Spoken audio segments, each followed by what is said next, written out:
Hola, ¿qué tal? Aquí estamos. Uno de los temas que en la filosofía han tomado un montón de discusiones y que hay bastante razonamiento, que de eso se trata la filosofía, ¿verdad? De estar pensando en las cosas. Para la gente que le gusta estar pensando en esas cosas, pues, el tema de la maldad y el sufrimiento. Y la cuestión es esta, que es aquí viene el lío, o eh, cuando nos pasan cosas malas o feas, o vemos sufrimiento a nuestro alrededor, esta pregunta filosófica nos surge, y es la siguiente. Si hay un Dios que es todopoderoso y un Dios que es bueno, ¿por qué es que permite que haya maldad y por qué es que permite que haya sufrimiento? Y esta pregunta nos surge generalmente cuando nos ha pasado cosas bien malas a nosotros y nos toca directamente. Entonces nos preguntamos, bueno, ¿y Dios por qué a mí? Por ahí empezaría la cuestión de, lo, de mi cuestionar filosófico. ¿Por qué me pasa esto a mí si yo soy bueno? ¿O por qué ¿O por qué pasa esto alrededor? Si Dios es bueno y es todopoderoso que lo podría evitar, ¿por qué es que se dan todas estas cosas? Pues esa es la pregunta filosófica de lo que se trata este video. Y démosle ya.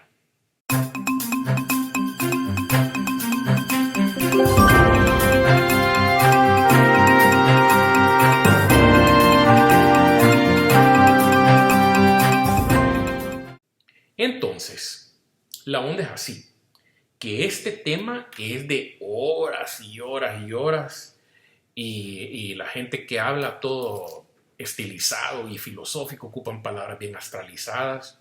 Mi aporte en este tema es que yo lo voy a tratar de hacer lo más sencillo y lo más fácil y lo más resumido que se puede para que, para que sepan cómo está la onda y lo que piensa la gente de lo más fácil y que sea esto y que por eso mi aporte va a ser interesante porque en lugar de hacerlo una gran nébula y con palabras todas rebuscadas y un gran montón de volados así complicados, según yo lo voy a hacer lo más sencillo que se puede. Así que vamos. Ok. El mal o la maldad se define como todo lo malo que pasa, ya sea porque la gente actúa mal, por ejemplo, el holocausto de los nazis, lo que pasó contra los judíos o las guerras, ese tipo de maldad, ¿verdad? O la gente que hace cosas malas, un asesino en serie, o ese tipo de cosas malas, y también cosas que no tienen que ver con el ser humano, sino que como huracanes, terremotos, plagas, y que no son directamente de la moralidad del humano. Y entonces, aquí es donde surge esa contradicción que les estaba platicando, de que cómo es que Dios permite eso. Y la primera persona que atacó ese problema, por lo menos de una manera académica, y que trató de dar una explicación, cualquier explicación que trata de justificar que es compatible la existencia de un Dios que sea omnipotente y que sea bueno, cuando yo trato de hacer una justificación, la palabra que usan se llama teodicea y el chero que hizo esto, o la persona que hizo como la primera gran defensa, se llama Leibniz, así se pronuncia, Leibniz, que es un filósofo. Estamos hablando que nació en 1646, el chero. Entonces él lo que pone es la defensa como más grande que todo el mundo, bueno, no que todo el mundo, que la mayoría de gente conoce, que es, ok, Dios no podía intervenir o no podía crear un mundo donde no existiera el libre albedrío, donde la gente no tuviera libertad de elección. Entonces, no es que de Dios salga lo malo, o que Dios, que es un bueno, deje que las cosas malas pasen, sino que para poder tener libre albedrío, para poder tener esa característica era completamente necesario que las personas pudieran decidir hacer lo malo, porque si podían decidir hacer lo malo, también podían decidir hacer lo bueno. Entonces el sacrificio, el mérito y el sufrimiento que lleva a cosas buenas o cosas meritorias no podría existir si no existiera el mal. Y por eso es que Él creó un mundo donde el mal es permitido, para poder sacar todo lo bonito. Y entonces viene, y del otro lado empieza ya como la objeción. Ok, está bueno, eso cubre la gente, la moralidad, pero ¿y qué tal si para todo lo que es males naturales, como las epidemias, el cáncer, los terremotos, y ahí qué ondas? Entonces viene el otro lado y dice, ok, lo que pasa es que en la perfección de Dios, Él no puede ser inconsistente, o no, aunque sea omnipotente, no puede ser inconsistente lógicamente. Por ejemplo, un ser omnipotente no puede crear un cubo que sea redondo por la propia definición de un cubo. Un cubo es un cubo y no puede ser redondo. Tampoco no puede crear un peso que no puede cargar, porque eso es una inconsistencia lógica. O no puede, tal vez el más fácil, no puede crear algo blanco que sea negro. Si es negro, esa es su característica, pues no sería negro. Entonces, por lo tanto, igual no puede crear un mundo donde haya cosas buenas, porque el otro lado de la moneda es lo malo. Entonces, es completamente incompatible crear lo bueno si no viene con lo malo, porque es la moneda y tiene las dos caras. Ajá, no puede haber felicidad si no hay tristeza, no puede haber belleza si no hay fealdad, no puede haber grande si no hay chiquito. Esa conclusión. Y por lo tanto, nosotros no podemos saber o dimensionar por qué es que existen esas cosas malas, sino que ya no las tendríamos. La objeción a eso es, entonces quiere decir que el sufrimiento y la maldad va a ser algo permanente aún en el paraíso, en otro lado, y entonces ahí es donde está ese malabar psicológico de si aceptamos o no. Que exista un mundo de maldad y de sufrimiento y que eso sea incompatible con la existencia de un Dios, no lo hay, porque perfectamente puede existir un Dios donde ha permitido que haya maldad sin ningún problema. Eso sí se puede, pero hay que hacer todas esas justificaciones. Entonces el otro, que es un chero que se llama John Hicks, dio otra explicación y dijo, miren, lo que pasa es que el ser humano tenía que entrar al universo y tenía que ser alguien que iba perfeccionándose, que entraba en un estado y entonces iba como agarrando como niveles para ir de menos a más, como que si fuera un gimnasio o como que si fuera una carrera donde yo voy superándome. Y entonces la objeción de eso, sí, pero ¿por qué la dimensión del sufrimiento tiene que ser tan grande? ¿Por qué no puede ser lo suficiente solamente como para probar el punto de que te debes de superar y superarte? ¿Por qué tiene que ser un cáncer que dura 2 años con un sufrimiento espantoso, una cosa que es insoportable? Entonces el otro lado dice, bueno, porque nosotros no podemos saber, no podemos entender cuál es la dimensión de lo bueno que hay de eso malo. Y por eso es que no lo podemos separar.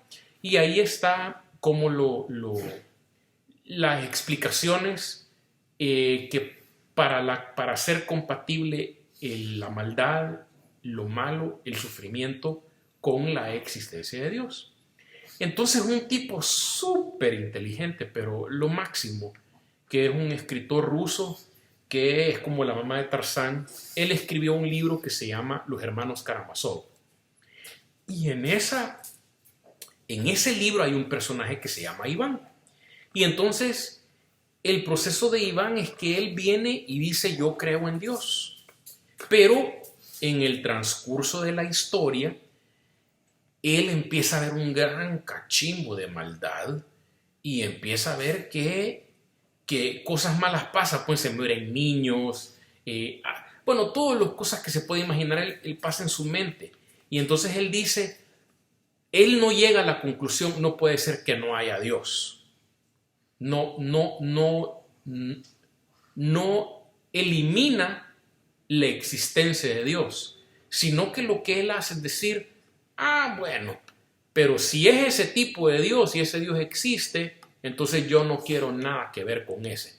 Prefiero irme al infierno o prefiero ya no tener mi ticket para llegar al cielo porque yo no quiero nada que ver con ese individuo, porque teniendo todas las facultades, siendo tan buena onda y teniendo la omnipotencia y siendo omnisciente y teniendo todas esas características, permitir lo que permite, no, ese Dios a mí no me llega, no, lo reniega y dice no, y entonces hay a las consecuencias que sean. Y entonces por un principio personal, el chero dice, no, yo no me junto con él. Y así no termina la historia, pero ese es como uno de los personajes súper interesantes de este tipo Dostoyevsky.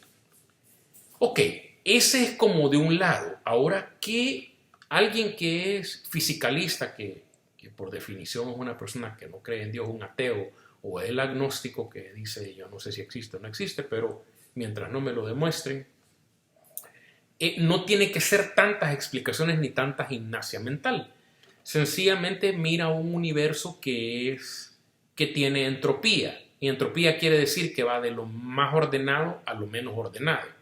Y que en la Tierra y en el universo hay un gran caos. Y el caos es que, por ejemplo, en la Tierra, el 90 y pico por ciento, 98, 97% de todas las especies que han existido, todos los seres vivos del reino animal, ya están extintos.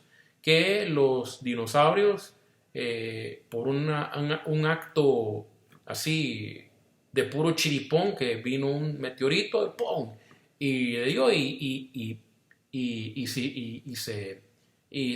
Se hicieron extintos.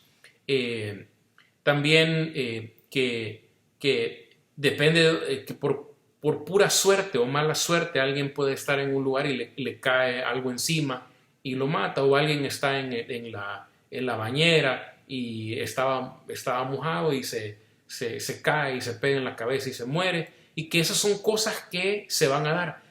Alguien se va a morir este año con un accidente automovilístico en moto o porque se le paró el corazón, y que son cosas que no tienen nada que ver con el bien y el mal, sino que es de acuerdo a las leyes de la física y en el mundo en el que nos movemos, las probabilidades de cosas adversas o cosas que son feas para el humano van a pasar. Así como que alguien va caminando y como hay hormigas pasando por todos lados, en algún pie va a matar unas cuantas hormigas o bastantes hormigas, y habrán algunas que se murieron porque pasó el pie ahí, otras que no. O como habrán algunas antílopes que van a lograr que no se las come el león, y habrán otros que el león va a tener un gran montón de suerte y se los va a comer. O una foca, una orca va a comerse algunas focas y otras no, y va a ser a la suerte de cómo es todo el ecosistema, y nadie anda diciendo que eso es por maldad. Esa sería la explicación que daría alguien que no es teísta, alguien que es ateo o que es agnóstico, comparado con el que tiene una concepción específica teísta o de Dios, que tiene que hacer esas explicaciones.